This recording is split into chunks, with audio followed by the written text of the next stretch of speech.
A paralisia facial, ela é uma inflamação do nervo facial, que é um nervo que a gente tem bem na saída do ouvido. E aí, quando acontece a inflamação desse nervo, acontece a diminuição na condução nervosa, e aí a gente tem uma fraqueza dos músculos de um lado da face e uma assimetria de movimento da face.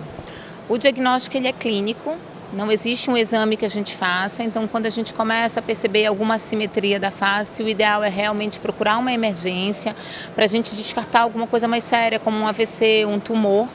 E aí, descartado isso, na própria emergência a gente consegue fazer o diagnóstico clínico de paralisia facial. Podem acontecer de diversas causas. A mais comum, que é a paralisia facial de Bell, ela acontece por um vírus, pode ser um vírus simples da gripe, ou um vírus da herpes simples, um vírus da herpes zoster. Pode acontecer por trauma, né, quando a gente tem uma lesão traumática nesse nervo, e pode acontecer também por outras causas tumorais, por exemplo, né, alguns tumores que ficam bem pertinho do nervo facial, um AVC.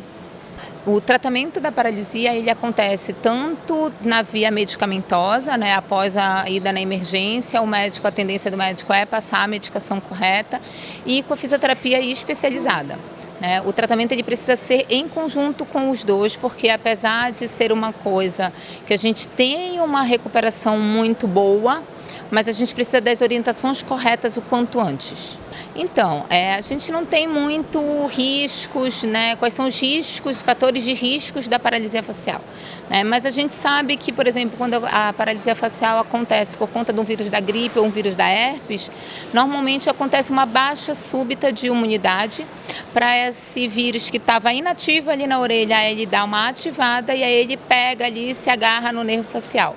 Então, se a gente tem hábitos de vida saudáveis, uma imunidade boa, uma alimentação boa, sono bom, a tendência é a gente deixar ela um pouquinho mais longe da gente.